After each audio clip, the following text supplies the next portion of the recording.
Ini kasih sayang Allah. Kalau ada yang begini, pertahankan. Ini Allah cinta dengan kita. Sepanjang ada getaran-getaran dalam jiwa kita untuk ibadah, itu tandanya kasih sayang Allah masih terhujam dalam jiwa kita.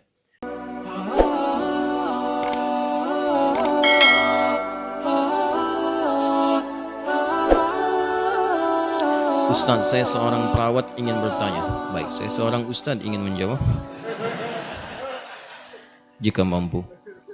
Jika sudah terdengar azan dan saat itu saya sedang melakukan tugas tindakan medis kepada pasien, apakah saya termasuk orang yang lalai dalam menyegerakan sholat? Tidak. Saya senang dengan pertanyaan Anda ini. Masya Allah. Ada orang sedang sibuk menangani kondisi kemanusiaan, sifatnya darurat, masih ingat sholat. Ada orang suasana lenggang, sudah komat, masih nggak ingat.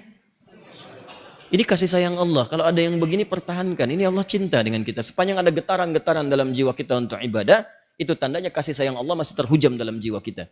Ada kondisi-kondisi yang memang disebut nanti dalam bahasa agama dengan rukhsah. Kondisi keringanan. Diringankan orang-orang tertentu karena sifat-sifatnya memang mesti mendapatkan itu. Ya, ada yang disebut dalam fikih sekarang aulawiyah. Hal yang paling prioritas. Kalau ditimbang-timbang, nanti itu hukumnya lebih tinggi. Kalau di fikih itu gini, hukum itu kan ada 5 umumnya. Umumnya ada 5. Tengah-tengahnya mubah, ibahah. Tarik ke kanan jadi sunnah. Kanan lagi jadi wajib. Ya, tarik ke kiri jadi makruh. Tarik lagi jadi haram. Baik, posisi sholat. Ini adzan nih, sudah panggilan. Ya, adzan panggilan. Allahu Akbar, Allahu Akbar. Adzan panggilan, sholatnya fardu. Wajib ditunaikan, waktu terbentang. Jam 1 sampai jam 3. Peluang sholat dikerjakan 1 sampai 3. Menyegerakan sholat itu yang paling utama. Hanya kondisinya adalah kalau saya segerakan sekarang, ini pasien bisa bermasalah. Apalagi yang sedang tindakan. Begitu dibuka perutnya, dilihat jantung bermasalah. Harus diambil tindakan. Adzan asar berkumandang. Allahu Akbar, Allahu Akbar. Maaf ya, panggilan Allah telah tiba. Sabar, sabar, tinggalin, pulang, meninggal. Ya, nah hal-hal demikian itu nanti kaidah usul fiqihnya mengatakan ad-daruratu tubihul mahzurat.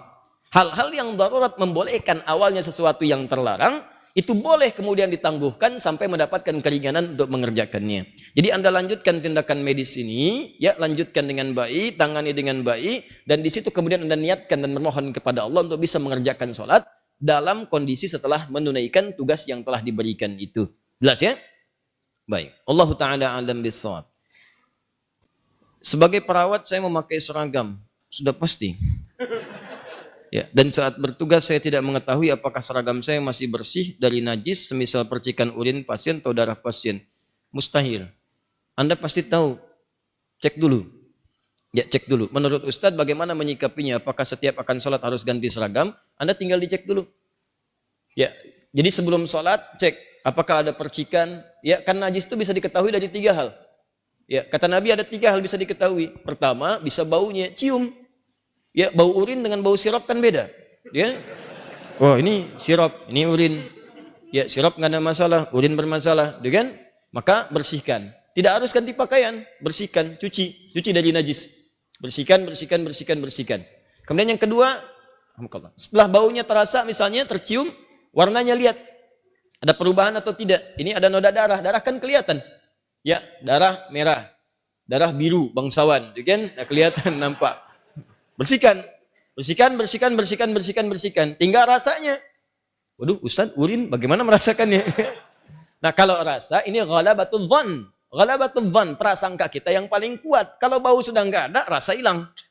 Awas, hati-hati, harus cerdas dalam menyikapi. Dalam fikih itu tidak semua yang diungkapkan zahirnya seperti itu, nyatanya harus dikerjakan demikian. Lihat ilmunya. Ya, baju antum kena kotoran kucing. Waduh, dalam kaidah fikih 3, baunya, warnanya, rasanya. Bau hilang, warna sudah nggak ada, rasa bagaimana? Apa dicicipin? Kan tidak. Namanya ghalabatul dhann. Ya, prasangka yang paling kuat itu yang kemudian kita simpulkan hukum. Karena bau sudah nggak ada, warna tak kelihatan, maka saya duga dengan kuat ini sudah suci. Silakan dibersihkan dengan pola seperti itu. Kalau memang sulit, kotor demikian rupa, maka Anda carilah tempat yang baik, kemudian Anda ganti, Anda bekal. Ya, di Indonesia kadang-kadang suka bawa mukena misalnya kan? Untuk perempuannya. Ganti sementara untuk sholat dalam waktu 5 menit, pakai kembali, kemudian tunaikan kembali tugas kerja Anda. Kalau tak memungkinkan keadaannya bertahan dengan itu, tidak ada pakaian-pakaian yang lain, maka tunggu sampai tugas selesai, baru tunaikan sholat dengan pakaian yang bersih. Maka disitulah hukum Anda mengerjakannya. Jelas ya? Wallahu ta'ala adam bissawab.